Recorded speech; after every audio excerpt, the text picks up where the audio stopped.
Fala, nação rubro-negra, como é que vocês estão? Espero que vocês estejam bem. O Flamengo goleou o Sampaio Corrêa pelo Campeonato Carioca e jogou pra longe a chance de ser rebaixado, 7-1, velho. O Flamengo jogou muito, mas a gente sabe também que o adversário não é dos melhores, né? Mas vamos torcer que esse jogo aí seja uma virada de chave pro Flamengo e que o Flamengo apresente o melhor futebol daqui pra frente. Vamos reagir aqui à entrevista do Felipe Luiz, o que ele vai falar a respeito do jogo, o que ele vai falar do Pedro, que fez 2 gols, Samuel Lino jogou bem, deu assistência, fez gol. Vamos reagir aqui juntos, valeu? Tamo junto, é nóis, já deixa o like aí, se inscreve, compartilha pra me ajudar. É nóis, crédito de imagem Flamengo TV, link na descrição com crédito.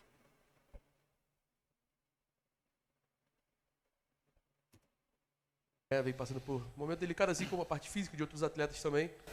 Esses 2 gols podem ser importantes para ele. Obrigado. As atuações a nível individual são importantes para o jogador recuperar a confiança, recuperar sensações com bola, mas no meu caso eu preciso recuperar comportamentos coletivos e esse jogo serve muito para recuperar essas e corrigir esses pequenos detalhes que vinham se fazendo nos últimos jogos e que se fizeram em certa parte do jogo hoje um pouco, mas menos, porque como não temos quase tempo para treinar, as correções, maior parte são em vídeo, então já vi outro tipo de posicionamento na qual facilita bastante o jogo da equipe e com isso os jogadores jogam melhor, correm menos, mas principalmente recuperam sensações. Eles não esqueceram de jogar, eles sabem jogar, o futebol está dentro deles. São jogadores que ganharam com a camiseta do Flamengo, não podemos esquecer que faz um mês que esses jogadores foram campeões e querem muito continuar vencendo. E eles são os que mais estão sofrendo por esse momento difícil que a gente passou. Ou estamos superando. Boa noite, Felipe. Aqui à sua direita, Rodrigo Cerqueira, do Grupo Globo. Na coletiva passada você tinha falado até que tinha sido um pouco injusto com o Everton Araújo por não ter dado tantos minutos, talvez, como ele merecesse nesse início de temporada. Hoje ele faz mais um jogo muito bom, coletivamente, individualmente. E eu queria te perguntar qual o espaço que o Everton Araújo tem nesse momento para os próximos jogos, como você pensa ele, num setor que é tão disputado ali, né?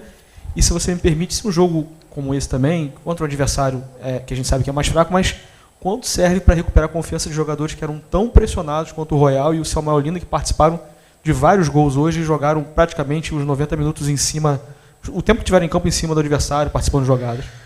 Bom, o Everton, eu fico muito feliz por ele, porque eu sempre acreditei nele. E ele foi um cara muito cobrado e criticado, e para mim, na minha opinião, injustiçado durante muito tempo, e ele nunca deixou de trabalhar.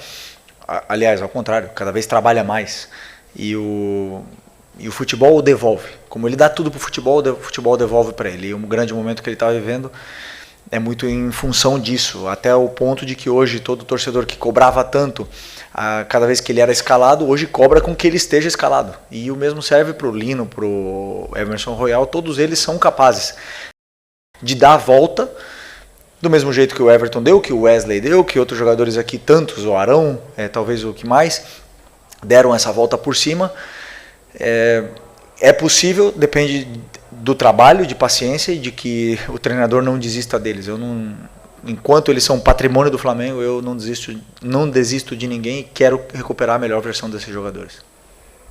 Felipe, boa Everton Araújo jogou demais, ele tá jogando demais. Esse moleque, logo ele vai tomar a vaga do Pulgar. Porque pela vitalidade da idade, né? O moleque joga muita bola, velho. E é bom a gente ver que tem um reserva à altura pro Pulgar, né, velho? Hoje em dia, geralmente quando saiu o Pulgar do Flamengo, a gente fica, pô, quem é que vai jogar? O Jorginho é mais segundo volante do que primeiro volante. E o Everton Araújo vem dando essa confiança pro Flamengo. Tá jogando muita bola, velho. noite, Lucas Pessincoan do Fla. É público que o Flamengo está atrás de um atacante central no mercado. E o scout analisou o nome do Marcos Leonardo e também do Richarlison. No seu estilo de jogo, para o seu time, você acha que o Richarlison se encaixa mais que o Marcos Leonardo? Essa é uma pergunta para o nosso diretor de futebol. Contratação, eu sou o treinador, o jogador que coloquem na minha mão, eu tenho que fazer render e fazer o time funcionar. É simples assim. As contratações, claro que todos opinamos e dou opinião, mas o clube decide porque, repetindo, o treinador tem o jogador que vem com muitos anos de contrato e o treinador às vezes não fica, né, tanto tempo como os jogadores. Então Obviamente que o clube é responsável pela montagem do elenco e eu sou responsável por fazer esses jogadores performarem. Felipe, boa noite aqui, Sidão Marinho do Litoral News. Foi um resultado muito qualificado do Flamengo, mas um objetivo também atingido, né, de chegar às quartas de final do Carioca. Qual o impacto de um resultado tão elástico como esse, com a atuação boa de jogadores que vinham abaixo, para retomar a confiança da equipe? E em cima desse objetivo de chegar às quartas, já é um clássico contra o Botafogo, jogo único, vai ser na casa do adversário, antes da Recopa e para eles antes da pré-Libertadores. O que você projeta desse clássico entre dois dos últimos campeões da Libertadores? Primeiro, sobre a performance, como eu falei, os jogadores, para mim é muito importante ver comportamentos no campo, para os jogadores é muito importante recuperar sensações. O Pedro, por exemplo, ver o gol novamente, estar perto da área, ter conexões, essa química entre os companheiros que jogam com ele, que eles se procurem. Por isso é tão importante esses jogos de pré-temporada, para que dê sensações para os jogadores, também guia para nós da comissão para poder corrigir erros e conectar essas conexões que se formam dentro do campo. Sobre o jogo do Botafogo ainda falta vitória, mas sem nenhuma dúvida que estamos diante de um Botafogo totalmente já em crescimento, com o David Ancelotti ano passado, que acabou muito bem, e com o Anselmi agora, que todo mundo sabe do grande treinador que ele é e do trabalho que ele fez nos clubes que ele passou, e dá para ver como o Botafogo está jogando de uma forma muito bonita de se ver. Felipe, boa noite. Felipe, no momento da situação envolvendo o jogador do Sampaio Corrêa, a gente viu que você saiu do banco e foi até lá e todo mundo parecia muito desesperado até pela situação. Eu queria que você falasse um pouco qual foi a sensação e se aquilo que aconteceu, você teve que trabalhar com os jogadores para que não desconcentrassem ele do jogo, porque a gente sabe que é uma situação muito sensível, é um momento que o futebol fica totalmente à parte, porque a gente está falando de uma pessoa ali. Eu queria que você falasse um pouco dessa experiência. Obrigado. Bom, quando ele cai, todos os jogadores, o primeiro impacto, né, o susto que os jogadores tomam naquele momento, porque já viu tantos casos acontecerem. Eu entrei lá primeiro porque eu vi o jogador convulsionando de longe, confirmei com o médico e queria passar para os jogadores que ele estava convulsionando, que não era um infarto, não era nada assim desse sentido, porque eu via que os jogadores estavam muito tensos e preocupados com aquela situação. Então eu tentei falar para o doutor tranquilizar os jogadores que estavam muito assustados naquele momento. E espero que o menino do Sampaio Corrêa se recupere. Estamos todos em oração para que isso não passe de um susto. Cara, foi uma cena bem feia. Não sei se vocês chegaram a ver, se vocês assistiram o jogo e viram essa cena. Mas essa cena da convulsão foi assustadora mesmo, velho. Imagina como estava a cabeça dos jogadores dentro do campo. Tudo bem? Boa noite. Gabriel Orfão, canal Paparazzo Rubro Negro. Quero falar sobre o jogo contra o Vitória, né? O próximo compromisso do Flamengo. As duas últimas vezes que o Flamengo jogou no Barradão contra o Vitória, o Flamengo venceu, mas não foi um jogo tão fácil, né? Foi um jogo decidido nos últimos minutos. 24 gol do Carlinhos e ano passado gol do Bruno Henrique. Como é que você projeta essa partida que acaba se tornando um duelo importante para o Flamengo por conta da estreia no Campeonato Brasileiro, e o Vitória é um time que vem numa crescente no Campeonato Estadual? Como é que você projeta esse duelo? Obrigado. Todos os jogos são difíceis, nunca, jamais no campeonato nacional você vai achando que vai ser um jogo fácil. E ao contrário, sabemos da dificuldade que é jogar no estádio do Vitória, no Barradão. Sabemos a dificuldade que é jogar contra o time do Vitória. E a partir de amanhã começarei a estudar com tranquilidade o Vitória, até para preparar o melhor possível o jogo da terça-feira, que é muito importante para que a gente volte a vencer ou vença no Campeonato Brasileiro. Felipe, aqui na sua direita, Thiago Lima do GE, parabéns pela vitória, grande atuação. Eu queria te perguntar sobre o Paquetá hoje, porque a gente viu ele jogando numa função diferente no primeiro tempo, segundo volante, e participando muito, foi muito bem na nossa visão, na atuação no modo geral, mas principalmente no primeiro tempo. Queria te perguntar qual foi a sensação que você teve dele atuando nessa função, e até porque você perdeu o Jorginho, né? Possivelmente o Jorginho não vai estar disponível nem na Recopa, se o Paquetá pode ser uma opção para você nessa função, pensando na Recopa. E se você pudesse explicar também a questão do Plata, que ele saiu no intervalo, estava com uma bolsa de gelo na coxa. relatou dores na perna, o Plata relatou dores na perna e por precaução substituímos ele para não correr riscos. Sobre o Paquetá, é um jogador que pode jogar em todas as posições do meio campo, é um jogador que tem muita qualidade, vem pegando o ritmo, melhorando dentro do que do que são as características dele, e principalmente se entendendo com os companheiros. É um jogador ainda que está com essa carga emocional muito grande, então para mim era muito importante que ele recuperasse a sensação com a bola, principalmente, porque é tudo diferente. A grama aqui no Brasil, se você perguntar para ele vai falar, é uma adaptação enorme, porque a grama faz muita diferença num jogo de um cara que vem de uma liga que tem o melhor gramado do mundo.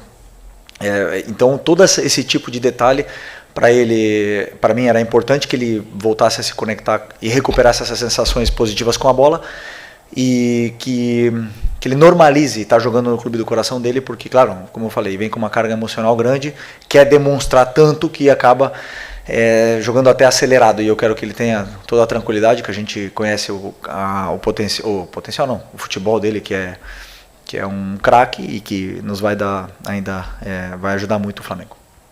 Felipe aqui, Júlio Miguel Neto, Rubro-Nista TV, Desfla. Felipe, hoje deu para perceber uma alternância bastante de posição ali, um revezamento entre o Carrascal e o Lino pelo lado esquerdo, né? Às vezes até o Lino trocando de posição com o Carrascal e vindo mais por dentro, quase num 4-1-4-1. Eu queria perguntar para você que quando você chega em 2024 e conquista a Copa do Brasil, era uma novidade para muitos do futebol brasileiro. E hoje o Flamengo é uma realidade. Atual campeão de tudo, claro, perdeu a Supercopa do Brasil. Mas eu queria perguntar para você, passa pela sua cabeça um pouco mais de alternância tática? Você joga muito com 2 jogadores pelos lados. E hoje a gente viu muito essa inversão, por exemplo, pelo lado esquerdo. De ter 2 meias, de ter os jogadores aproximando mais do Pedro, e coincidência ou não, foi um 7-1, né? Você acha que é necessária essa alternância de parte tática em alguns momentos? Bom, se você analisar, temos um analista aqui que pode te explicar com tranquilidade as variações táticas que fizemos desde 2024 até agora. Com as mesmas peças, muitas vezes variamos inúmeras vezes de sistema durante o jogo, e só que, claro, por estar muitas vezes os mesmos jogadores, parece que o treinador não varia nada, mas eu não quero descobrir nada e dar pistas para os meus adversários, para os treinadores adversários aqui, do que eu faço. Mas se você analisar minuciosamente as trocas de posições que aconteceram com a Arrascaeta, com todos, ou mesmo na final da Libertadores, as coisas, você vai ver que existe muita variação tática, e simplesmente não olha para o nome dos jogadores e vê um sistema engessado. Então, claro que o sistema, o elenco do Flamengo está montado de uma forma que me permite jogar mais num sistema determinado. Por quê? Porque nós não temos especialistas, dribladores, pontas direita para jogar aberto. Nós temos 5 volantes, com a qual eu tenho que adaptar os jogadores para que eu possa explorar as melhores características deles. E não é à toa que, por exemplo, a Arrascaeta fez a melhor temporada da vida com um time, um modelo muito montado para dar o máximo de tempo e espaço para o jogador determinante, que é o Arrasca. Então, assim, as variações táticas que acontecem durante o jogo, eu não venho aqui explicar, mas temos aí muitos que podem ajudar ao torcedor a entender as variações, para não dizer que o treinador tem um sistema, né? Desculpa me alongar muito, mas poderia fazer 3 zagueiros, botar 3-4-3 e tudo mais, poderia fazer um monte de coisas, mas essa equipe, com esse modelo e com esse sistema, foi campeão de tudo. Corrigir, melhorar individualmente cada peça e coletivamente, para que o time possa voltar a performar com essa estrutura. Felipe, Rodrigo Ramos, tá, meu Esporte. Queria perguntar sobre o duelo entre Cebolinha, um duelo sadio, né? Entre o Cebolinha e o Samuel Lino, hoje fizeram gols. Quão bom é para você recuperar esses jogadores, tendo em vista que você joga muito pelos flancos, né? E precisa muito desses jogadores. E se me permite uma outra pergunta, eu vi ali que naquele lance ali do Paquetá, um lance muito bem feito ali, ele chuta, a bola bate na trave. Eu percebi ali que você está torcendo tanto para sair aquele gol. Você falou aqui de carga emocional sobre ele. Então, eu queria que você explicasse esse duelo e também essa torcida pelo Paquetá. Sim, cada jogador tem um processo, né, dentro da adaptação, dentro de uma chegada num clube novo, com companheiros, com bola, com estádio, com gramado, com tudo novo. E muitas vezes um gol libera o jogador para jogar mais solto, para não ter essa carga, como eu falei, emocional grande de ter que demonstrar. É o contrário. Ele já demonstrou tudo que tinha que demonstrar. Eu quero que ele jogue o mais solto, leve e tranquilo possível, sem jogar acelerado em nenhum momento. Então, às vezes, esse gol ajuda isso, mas depois eu já vi ele bem mais. Claro que ele fisicamente ele já caiu no segundo tempo, mas já vi ele bem mais solto, bem mais tranquilo. E, como eu falei, cada jogador tem um processo. Já esqueci o que você falou no começo. Ah, bom. É que assim, o jogador que vem pro Flamengo, como eu falei, o driblador, ele tem uma função muito difícil, que é ir para 1 contra 1 e muitas vezes ele perde bolas e são cobrados. E aqui o massacre é forte para esse tipo de jogador, é muito forte. E então agora que é um craque e que nos vai dar ainda vai ajudar muito o Flamengo. Felipe aqui, Júlio Miguel Neto, Rubro News TV, Desfla. Felipe, hoje deu para perceber uma alternância bastante de posição ali, um revezamento entre o Carrascal e perdeu a Supercopa do Brasil. Mas eu queria perguntar para você, passa pela de parte tática em alguns momentos?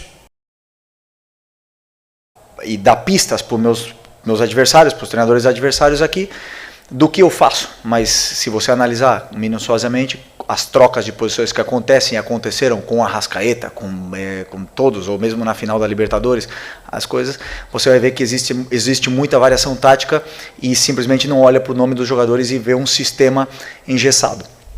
Então, claro que o sistema, o elenco do Flamengo está montado de uma forma que me permite jogar mais num sistema determinado. Por quê? Porque nós não temos especialistas, dribladores, pontas direita para jogar aberto. Nós temos 5 volantes, com a qual eu tenho que adaptar os jogadores para que eu possa explorar as melhores características deles. E não é à toa que, por exemplo, a Arrascaeta fez a melhor temporada da vida com um time, um modelo muito montado para dar o máximo de tempo e espaço para o jogador determinante, que é o Arrasca. Então, assim, as variações táticas que acontecem durante o jogo, eu não venho aqui explicar, mas temos aí muitos que podem ajudar ao torcedor a entender as variações, para não dizer que o treinador tem um sistema, né? Desculpa me alongar muito, mas poderia fazer 3 zagueiros, botar 3-4-3 e tudo mais, poderia fazer um monte de coisas, mas essa equipe com esse modelo e com esse sistema foi campeão de tudo. Corrigir, melhorar individualmente cada peça e coletivamente para que o time possa voltar a performar com essa estrutura. Felipe, Rodrigo Ramos, tá, Web Esporte. Queria perguntar sobre o duelo entre Cebolinha, um duelo sadio, né? Entre o Cebolinha e o Samuel Lino, hoje fizeram gols. Quão bom é para você recuperar esses jogadores, tendo em vista que você joga muito pelos flancos, né? E precisa muito desses jogadores. E se me permite uma outra pergunta, eu vi ali que naquele lance ali do Paquetá, um lance muito bem feito ali, ele chuta, a bola bate na trave. Eu percebi ali que você está torcendo tanto para sair aquele gol. Você falou aqui de carga emocional sobre ele. Então, queria que você explicasse esse duelo e também essa torcida pelo Paquetá. Sim, cada jogador tem um processo, né, dentro da adaptação, dentro de uma chegada num clube novo, com companheiros, com bola, com estádio, com gramado, com tudo novo. E muitas vezes um gol libera o jogador para jogar mais solto, para não ter essa carga, como eu falei, emocional grande de ter que demonstrar. É o contrário. Ele já demonstrou tudo que tinha que demonstrar. Eu quero que ele jogue o mais solto, leve e tranquilo possível, sem jogar acelerado em nenhum momento. Então, às vezes, esse gol ajuda isso, mas depois eu já vi ele bem mais. Claro que ele fisicamente ele já caiu no segundo tempo, mas já vi ele bem mais solto, bem mais tranquilo. E, como eu falei, cada jogador tem um processo. Já esqueci o que você falou no começo. Ah, bom. É que assim, o jogador que vem pro Flamengo, como eu falei, o driblador, ele tem uma função muito difícil, que é ir para 1 contra 1 e muitas vezes ele perde bolas e são cobrados. E aqui o massacre é forte para esse tipo de jogador, é muito forte. E Então agora é importantíssimo que eles recuperem sensações e continuem driblando, continuem indo para cima e continuem fazendo o que eles sabem fazer, que o Cebolinha já está num grande momento, né? Eu preciso que o Lino também volte, hoje já recuperou sensações também. Espero que eles continuem a evolução. Felipe, Vitor Nicolau da Flamengo TV, ainda no assunto Paquetá, você já trouxe aqui algumas vezes que ele pode jogar em qualquer uma, do 5 até o 11. Hoje você falou da carga emocional na escalação dele. E aí eu analisando ali o primeiro tempo dele, que ele jogou de volante, ele teve 54 ações com bola. No último jogo inteiro, cerca de 70 minutos, muito mais tempo, ele teve 44 ações com bola, muito menos. Você recuou ele para que ele tivesse mais a bola e aí se sentisse jogador do Flamengo mais vezes e quebrasse essa barreira emocional e técnica para melhorar em campo? A gente viu ele melhorando ao longo do jogo. Essa foi a tua intenção? Não, a quantidade de vezes que ele tocou na bola, para mim, influencia muito na qualidade técnica do jogador adversário. O Inter tem um time com uma qualidade muito grande, tirou a bola do Flamengo em muitos momentos do jogo, além de ter muitas soluções para sair da nossa pressão. Então ele acabou tocando menos na bola e com muitos erros, né? E hoje coloquei ele nessa função, primeiro porque era o único que estava disponível do profissional, e sim, também com algum ajuste tático, essa posição para ele, para que ele pudesse também não só ficar na criação do jogo, senão que ele pudesse chegar na área. Mas para mim, o problema de o jogador variar tanto de posição é que a função defensiva muda muito de uma para outra. Então vocês muitas vezes podem falar que ele pode jogar na meia direita, na meia esquerda, mas tudo muda dependendo da função também defensiva que ele vai desempenhar em cada uma delas. E não é a mesma coisa defender de volante que defender de ponta, defender de meia, como o Arrasca defende, por exemplo. Então, para mim, é o único problema que tem ele ficar mudando muito, porque depois são detalhes táticos que se perdem também. Felipe, boa noite. Boa noite. Fábio Torres aqui, canal Deco SRN. Parabéns pela vitória. Felipe, hoje eu vi um Flamengo com muita movimentação.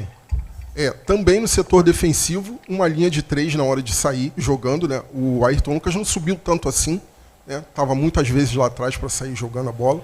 Quando ele subia para fazer uma triangulação ali pela esquerda, com o Carrascal ou com o Samuel Lino, o Everton voltava, o Everton Araújo um pouquinho, né, para poder fechar ali. E na frente a movimentação constante dos extremos, né? Estavam invertendo de posição toda hora. O Samuel Lino, inclusive, fez um gol de centroavante, né? Pisando dentro da área, tendo mais conclusão. Isso se deve à questão do adversário hoje? Foi um plano de jogo para hoje ou você pretende implementar isso em outras partidas também? Essa movimentação não tão posicional assim, o jogo não tão preso. Mas eu sempre peço para que eles façam isso. E eles fazem isso desde que eu estou aqui. Muitas vezes varia, o Arrasca abre, não quero descobrir nada aqui, mas essas movimentações eu peço para que eles façam as trocas com os riscos que existem, né? E isso, cada adversário tem formas de marcar diferente e que algumas facilitam, claro, vocês podem ver hoje porque a gente ficou muito mais com bola, os jogadores encontravam mais espaços para poder se movimentar, e tem adversários, por exemplo, como o Corinthians, que individualizou a marcação e o único espaço está nas costas da defesa, e não te deixam jogar, e não te deixam nem variar, porque eles perseguem. Então isso depende muito do jogo e do adversário, mas os jogadores eles têm, não digo liberdade, mas têm permitido essa troca de posições. Felipe, Raíza Simplício aqui. Felipe, você falou agora há pouco sobre voltas por cima, né? E acho que a gente pode até colocar o Everton Cebolinha nessa também. Você também disse que ele vivia um grande momento, ele teve um início difícil no Flamengo, demorou para engrenar, acabou engrenando na reta final do ano passado e isso acaba coincidindo com o último ano de contrato dele, né? E, enfim, no meio do ano ele pode assinar pré-contrato, corre risco de sair até de graça. Durante as conversas pelo Caio Jorge, lá de Minas, veio a informação de que o Flamengo chegou a oferecer o Everton Cebolinha, mais um valor pelo Caio Jorge. Enfim, queria saber de você quais são os teus planos, né, para o Everton Cebolinha, se você gostaria que renovasse o contrato dele, como é que você enxerga ele hoje no teu time? Se ofereceram, não falaram para mim. Eu não acredito que isso tenha sido verdade, porque é um jogador muito importante para nós. Com a saída do Michael, temos o Lino e o Cebolinha para jogar do lado esquerdo, junto com o Carrascal e o Bruno, que também podem fazer essa função. Mas o Cebolinha, se você for para o mercado substituir o Cebolinha, é muito difícil conseguir um jogador do nível dele. O dia que ele machuca, ele vinha numa fase espetacular, com o Tite, que estava aqui, era um dos jogadores mais importantes daquele time e determinantes daquele time. Então, simplesmente recuperar um jogador que é muito importante depois de uma lesão gravíssima. E eu fico feliz que ele conseguiu dar essa volta por cima. E sobre ficar, depende muito da performance, claro. Se o jogador ele continuar jogando assim, não tenha dúvida que ele vai ficar muitos anos. Então eu espero que ele continue. Felipe, Mauro Santana, do canal Mauro Santana. Hoje você utilizou o jovem Douglas Telles, que foi um jogador que sofreu um revés, né? Teve que ser cortado da Libertadores Sub-20. E ele já tinha sido utilizado por você na equipe de profissionais e fez um belíssimo gol. Quais são os seus planos para ele? Como é que você vê a evolução? Que é um jogador que você já conhece desde a época do Sub-17. E é um garoto que sempre, quando entra, apresenta muita personalidade. Por que ele foi cortado do Sub-20? Mesma situação do Alan. O que ele tem? Não pode jogar na altitude. Por quê? Ah, ok. Nossa, desculpa, não sabia. E aonde é a Libertadores Sub-20? Quito. Ah, não pode nem para Quito. Não sabia. O Douglas foi meu jogador do Sub-17. Jogava nessa mesma função que jogo hoje. E quando eu cheguei no Sub-17, ele jogava aberto, pisando pé na linha, né, como dizem, e tinha-se 1 contra 1 e com alguma dificuldade no Sub-17 em chegar na área, em fazer gol. E aí eu testei ele, como ele jogou aqui, ele virou, acho que vice-artilheiro do campeonato Carioca Sub-17 naquela época. Fez mais de 15 gols e foi um jogador muito importante, determinante, simplesmente mudando um pouco a posição dele. E ele demonstrou, por exemplo, já está preparado fisicamente, é um jogador que tem gol, que chega bem na área, gira bem entre linhas, sabe desempenhar muito bem essa função. Espero que ele possa nos ajudar, sabendo que a concorrência da posição dele é muito grande, né? Então temos aí Paquetá, Carrascal, Plata e Luiz Araújo que podem jogar nessa posição, mas já é o segundo gol que ele faz em 2 jogos comigo, né? Então, sem dúvida que... E treina bastante vezes para completar treino aí com a gente, então é um jogador que está sempre nos nossos planos. Obrigado, Felipe. Obrigado, boa noite, pessoal. É isso aí, nação. Eu acho que uma pergunta que podiam fazer ao Felipe Luiz é em relação ao Luiz Araújo, velho. Luiz Araújo não entra mais no Flamengo, não joga, não sei nem se ele tá machucado, se alguém souber, deixa aí nos comentários. Mas é isso, o Flamengo hoje jogou bem, 7-1, mas não dá pra se empolgar também, né, porque o adversário era bem fraco. A gente quer ver o Flamengo desempenhando esse futebol no Campeonato Brasileiro, na Libertadores, que já tá começando. Mas é isso aí, o importante é a vitória, o importante é que o Flamengo não joga mais, não disputa mais pelo rebaixamento, agora é só Carioca e por mim vai com time reserva e seja o que Deus quiser no Campeonato Carioca, que o mais importante tá por vir. Valeu, nação, deixa o like aí, comenta, compartilha, crédito de imagens, Flamengo TV, link tá na descrição como créditos. Valeu, tamo junto, é nóis e até a